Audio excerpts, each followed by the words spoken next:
मेरा दिल भी कितना पागल है।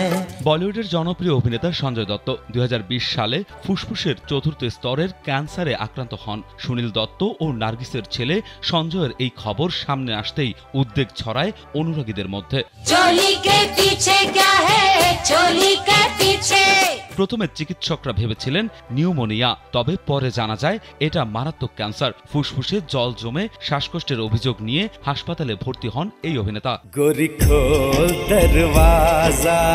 ভারতীয় এক গণমাধ্যমে দেওয়া এক সাক্ষাৎকারে সঞ্জয় জানান, চেকআপের পর তার দম বন্ধ হয়ে আসছিল। পরে জানা যায় তিনি ফুসফুসের ক্যান্সারে আক্রান্ত। বলে তো বাপ সালা আপনকো ভি প্যার হো গয়া।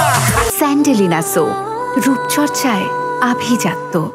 চিকিৎসকরা কেমোথেরাপির কথা বললেও শুরুতে নিতে চাননি সঞ্জয়। সন্তানদের কথা ভেবে 1 মিনিট কেঁদে ফেলেছিলেন তিনি, তবে দ্রুত নিজেকে সামলে নেন।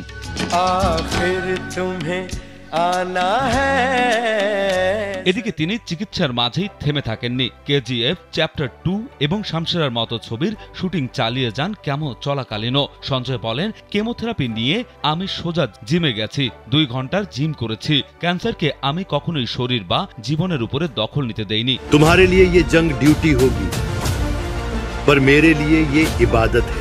সম্প্রতি ভাইয়ের স্বাস্থ্যের আপডেট দিয়েছেন প্রিয়া দত্ত।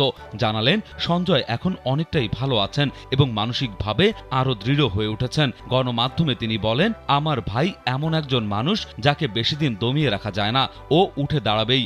আমরা দুঃসময় কাটিয়ে আরো শক্তিশালী হয়ে ফিরেছি।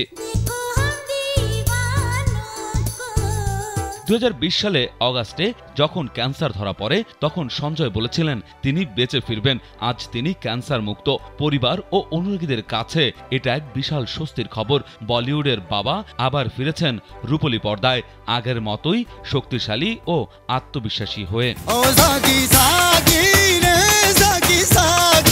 বিনোদন ডেস্ক, কালবেলা।